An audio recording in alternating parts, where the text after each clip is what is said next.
Le matin du 25 octobre 1944, au large de l'île de Samar dans la mer des Philippines, le vice-amiral Takeo Kurita se tenait sur la passerelle du cuirassé Yamato et contemplait une apparition qui défiait toute logique, toute réalité tactique. À travers la brume de la poudre et la confusion du combat de surface des porte-avions américains, se dessinaient à l'horizon.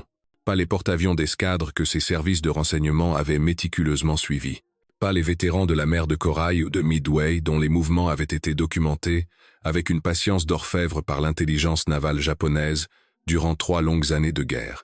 Non, c'étaient des navires différents, des navires neufs, des navires qui n'existaient dans aucun ordre de bataille américain 6 mois auparavant. Kurita avait étudié la composition de la flotte américaine du Pacifique avec l'attention méticuleuse qui caractérisait la planification navale japonaise. Il connaissait le nom de chaque porte-avions américain, leur schéma de déploiement, leur calendrier de construction estimé. L'état-major de la flotte combinée tenait à jour des tableaux de suivi détaillés montrant la position et le statut de chaque navire de guerre américain d'importance. Et pourtant ici, au large de Samar, des porte-avions américains lançaient vague après vague contre sa flotte depuis des bâtiments qui semblaient s'être matérialisés du néant.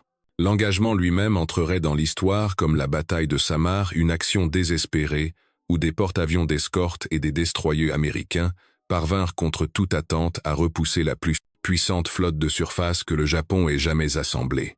Mais pour Kurita et les officiers qui l'entouraient, quelque chose de bien plus profond que la crise tactique immédiate était en train de se produire. Ils étaient confrontés à la preuve tangible d'une capacité industrielle si vaste, si incompréhensible, qu'elle remettait en question chaque postulat sur lequel la stratégie de guerre japonaise avait été fondée. La question qui allait hanter les amiraux japonais jusqu'aux derniers mois de la guerre du Pacifique prenait forme à cet instant précis, bien que peu osassent encore la formuler à voix haute. Combien de porte-avions les Américains possédaient-ils, et plus crucial encore, à quelle vitesse pouvaient-ils les construire? Les réponses, lorsqu'ils les comprendraient enfin dans toute leur brutalité, ne révéleraient pas seulement un écart de capacité industrielle, mais une erreur de calcul fondamentale sur la nature même de la guerre qu'ils menaient.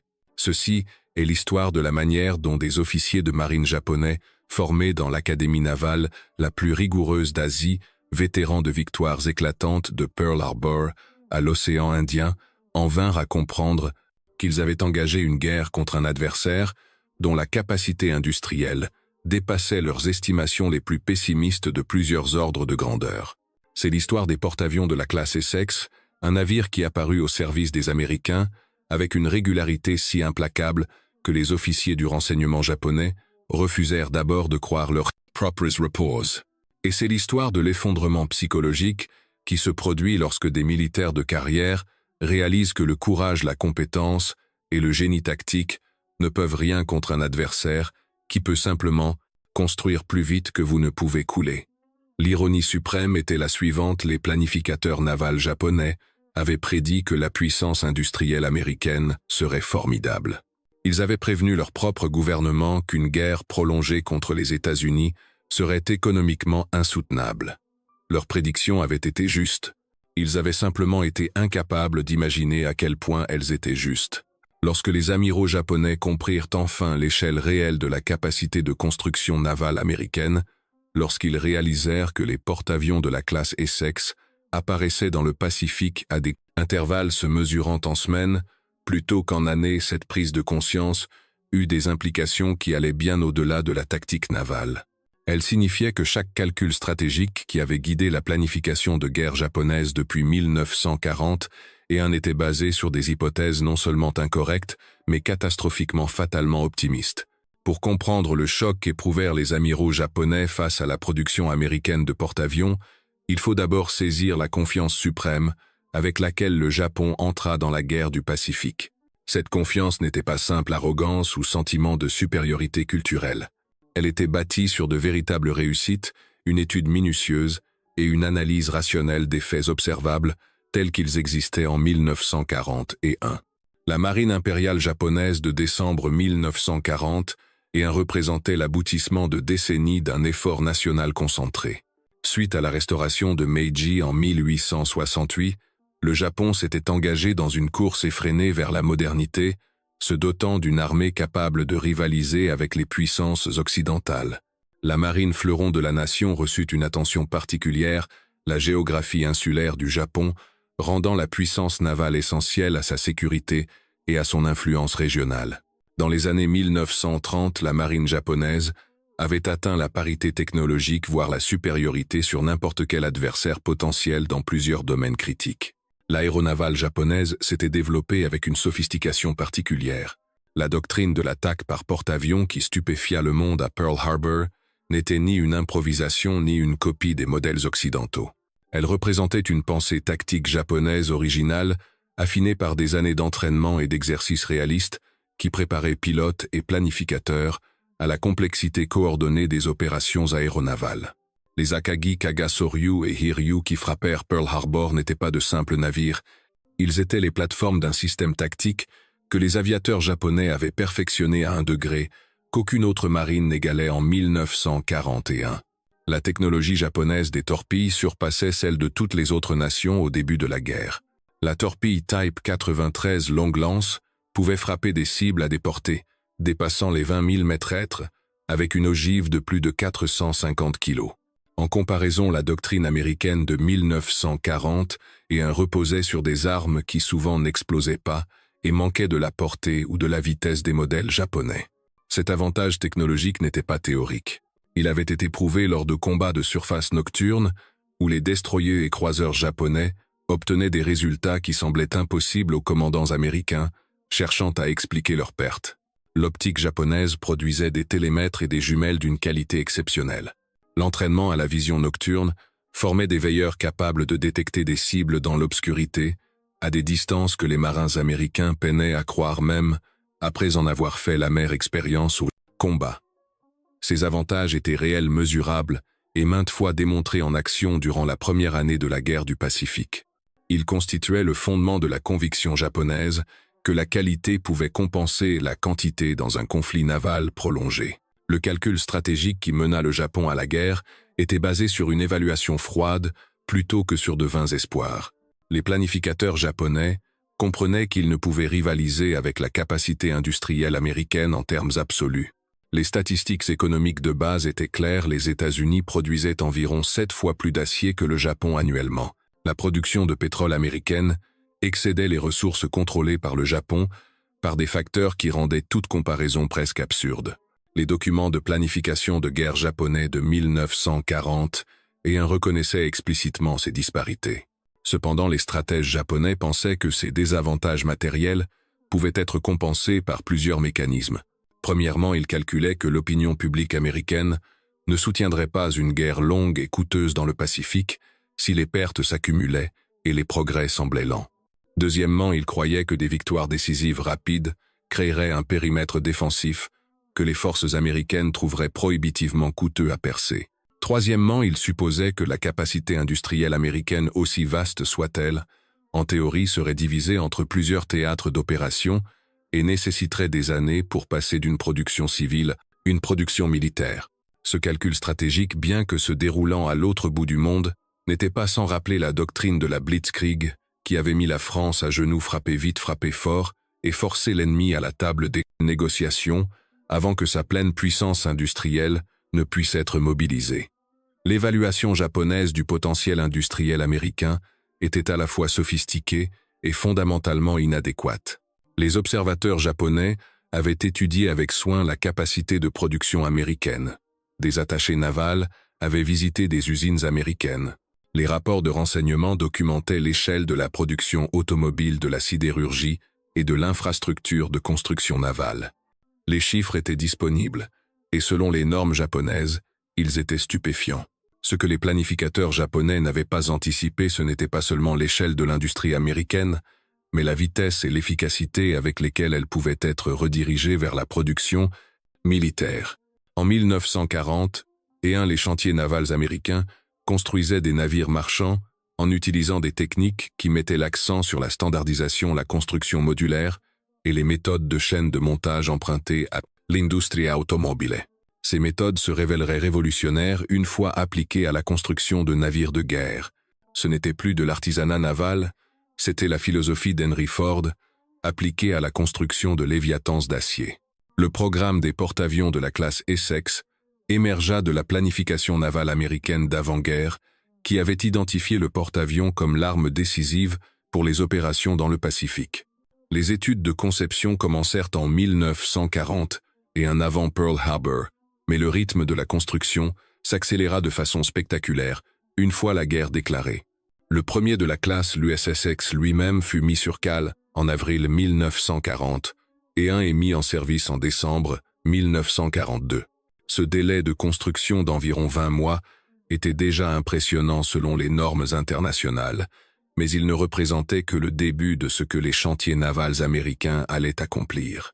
La capacité de construction navale américaine en 1942 comprenait des installations sur les deux côtes, avec des accès en eau profonde, des équipements de levage lourd, une main-d'œuvre qualifiée et surtout un accès illimité aux matières premières. Les chantiers de Norfolk Newport News, New York, Philadelphie et Fall River sur la côte Est étaient rejoints par ceux de Mare Island Hunters Point et Puget Sound sur la côte Ouest. Chaque installation pouvait construire les plus grands navires de guerre à flot. Chacune avait accès à des aciéries des fabricants de moteurs et des fournisseurs d'électronique au sein de réseaux de transport efficaces. La conception de la classe Essex elle-même reflétait la philosophie industrielle américaine. Ces navires déplaçaient environ 27 000 tonnes, emportaient plus de 90 avions et pouvaient atteindre des vitesses supérieures à 33 nœuds. Mais au-delà de ces performances de base, la conception intégrait des caractéristiques facilitant une construction rapide. La coque utilisait des sections standardisées qui pouvaient être préfabriquées en plusieurs endroits et assemblées sur le chantier final. Les machines utilisaient des composants que plusieurs fabricants pouvaient produire simultanément. Les systèmes d'armes reposaient sur des conceptions éprouvées déjà en production de masse, plutôt que de nécessiter un nouveau développement. La standardisation était poussée à son paroxysme. La planification des acquisitions pour la classe Essex démontra une pensée industrielle à une échelle sans précédent en temps de paix. La marine commanda 9 porte-avions de la classe Essex rien qu'en 1942. 11 autres furent commandés en 1943. Ce n'était pas une expansion prudente basée sur des prototypes testés. C'était un engagement total dans la production de masse, avant même que le premier navire de la classe n'ait terminé ses essais en mer. Cette confiance était née de l'expérience américaine de la fabrication de masse dans des industries allant de l'automobile au matériel agricole. Les planificateurs américains comprenaient que leur système industriel pouvait produire des machines complexes en des quantités qui rendaient le coût unitaire presque sans importance par rapport à la production totale. Les officiers du renseignement japonais qui suivaient la construction navale américaine en 1942 et début 1943 rapportèrent le programme Essex à leurs supérieurs avec une urgence croissante. Mais ces rapports se heurtèrent au scepticisme institutionnel. L'idée que l'Amérique puisse achever des porte-avions d'escadre à des intervalles de quelques mois semblait violer les principes de base de la complexité de la construction navale. De tels navires ne pouvaient sûrement pas être construits comme des voitures sortant d'une chaîne de montage. Le premier porte-avions de la classe Essex à entrer au combat fut l'USS Essex lui-même. Arrivé à Pearl Harbor en mai 1943, il fut suivi par l'USS Yorktown en avril 1943, l'itre USS Intrepid en août 1943 et l'USS Hornet en novembre 1943. À la fin de 1943, 7 porte-avions de la classe Essex avaient été mis en service dans la marine américaine. Cela représentait plus de tonnage de porte-avions ajouté au service américain en une seule année que le Japon n'en possédait au début de la guerre. Les intervalles de construction devinrent de plus en plus courts à mesure que les chantiers américains affinaient leur processus. L'USS Lexington mis sur cale en septembre 1940 et un fut mis en service en février 1943, 7 mois. L'USS Bunker Hill mis sur cale en septembre 1940 et un mis en service en mai 1943, mois. Mais l'USS Hancock, mis sur cale en janvier 1943, fut mis en service en avril 1944 achevé, en 15 mois. L'USS Ticonderoga, mis sur cale en février 1943, mis en service en mai 1944, atteignit également un cycle de construction de 15 mois. Ces navires étaient des cités flottantes. Chacun mesurait plus de 240 mètres de long, déplaçait 27 000 tonnes et contenait des machines produisant 150 000 chevaux vapeur. Il transportait 12 canons de 5 pouces à double usage, des dizaines de canons antiaériens de 40 mm et 20 mm, des systèmes radars sophistiqués, des dispositifs complexes de contrôle des avaries et des systèmes de stockage et de manutention de carburant aviation exigeant des mesures de sécurité extraordinaires. Les systèmes électriques seuls sur un Essex étaient plus complexes que ce que possédaient la plupart des destroyers dans leur intégralité. L'industrie américaine atteignit cette cadence de construction par l'application systématique des principes de la production de masse. Cette démesure industrielle se manifesta également dans le programme des porte-avions d'escorte. Ces plus petits porte-avions construits sur des coques de navires marchands étaient achevés à des intervalles se mesurant en semaines. Les chantiers Kaiser à Vancouver, dans l'État de Washington, lançaient des porte-avions d'escorte à un rythme dépassant un par mois au plus fort de la production. Pour comprendre l'impact psychologique sur les officiers japonais, il faut contraster cette réalité avec les contraintes sous lesquelles l'industrie japonaise opérait. En 1944, la capacité de construction navale du Japon n'était pas seulement plus petite. Elle était paralysée par des pénuries de matériaux de main-d'œuvre et des vulnérabilités stratégiques. La production d'acier avait chuté en raison du blocus sous-marin américain. Les chantiers navals manquaient de travailleurs qualifiés enrôlés dans l'armée ou réaffectés à la production d'avions jugés prioritaires. Les programmes de formation qui prenaient autrefois des années étaient compressés en quelques semaines. Le programme de construction de porte-avions du Japon reflétait ces contraintes. Le Taiyo, le porte-avions le plus moderne du Japon mis en service en mars 1944 Newto, nécessita plus de 3 ans de construction. Il fut coulé par une seule torpille sous-marin américain en juin 1944, 3 mois après sa mise en service. Le Shinano, le plus grand porte-avions jamais construit à l'époque, converti à partir d'une coque de cuirassé de la classe Yamato, fut coulé par le sous-marin américain USS Archerfish. En novembre 1944, 10 jours. Après sa mise en service lors de ses essais en mer. 3 ans de construction et des matériaux irremplaçables perdus en une seule nuit. La formation des pilotes japonais faisait face à des contraintes similaires. En 1944, les pénuries de carburant forcèrent des réductions drastiques du temps de vol d'entraînement. Les pilotes aguerris de 1942 étaient presque tous morts. Leurs remplaçants arrivaient au combat avec des compétences de vol à peine adéquates face à des pilotes américains qui bénéficiaient d'un entraînement avec carburant illimité. La disparité matérielle ne se réduisait pas, elle s'élargissait inexorablement. Si cette histoire vous captive, prenez un instant pour vous abonner et activer les notifications. Cela nous aide à continuer de produire du contenu approfondi comme celui-ci. Le moment où les commandants navals japonais comprirent pleinement l'ampleur de la production américaine de porte-avions survint lors de la bataille de la mer des Philippines en juin 1944. Cet engagement connu dans l'histoire navale américaine, comme le grand tir au dindon des Mariannes, représenta la collision la plus brutale entre les hypothèses japonaises et la réalité matérielle américaine. Le vice-amiral Jizaburo Ozawa commandait la flotte mobile japonaise forte de 9 porte-avions. Cette force représentait la quasi-totalité des porte-avions opérationnels du Japon. En face, la 5e flotte américaine de l'amiral Raymond Spruance déployait 15 porte-avions dont 7 de la classe Essex et plus de 900 avions. La bataille le 19 juin 1944 fut une hécatombe. Les chasseurs américains Grumman Fix F Hellcat, guidés par radar, interceptèrent les vagues d'assaut japonaises loin de la flotte américaine. Le combat aérien qui s'ensuivit fut d'une partialité dévastatrice. Les pilotes américains bien entraînés affrontèrent des aviateurs japonais sous-formés. Le combat se transforma en une destruction systématique. À la fin de la journée, plus de 300 avions japonais avaient été détruits, anéantissant l'aéronavale japonaise en tant que force de combat cohérente. Les pertes américaines s'élevaient à moins de 30 avions.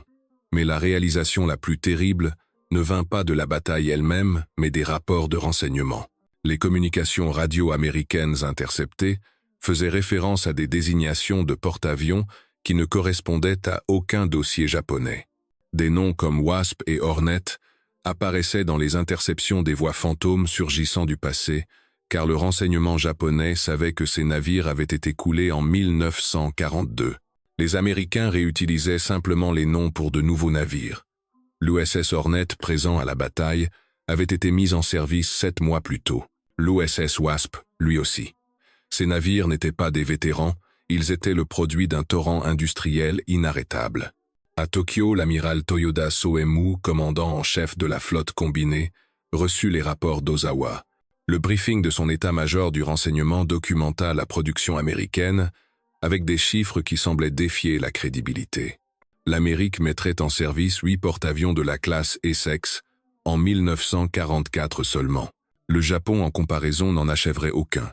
L'équilibre naval n'était pas seulement défavorable, il atteignait une impossibilité mathématique. La guerre était ingagnable par des moyens conventionnels. L'impact psychologique de cette bataille dépassa de loin la défaite tactique. L'amiral Ozawa et son état-major furent contraints d'admettre que la force de porte-avions américaine qui venait de les anéantir ne ferait que se renforcer dans les mois à venir.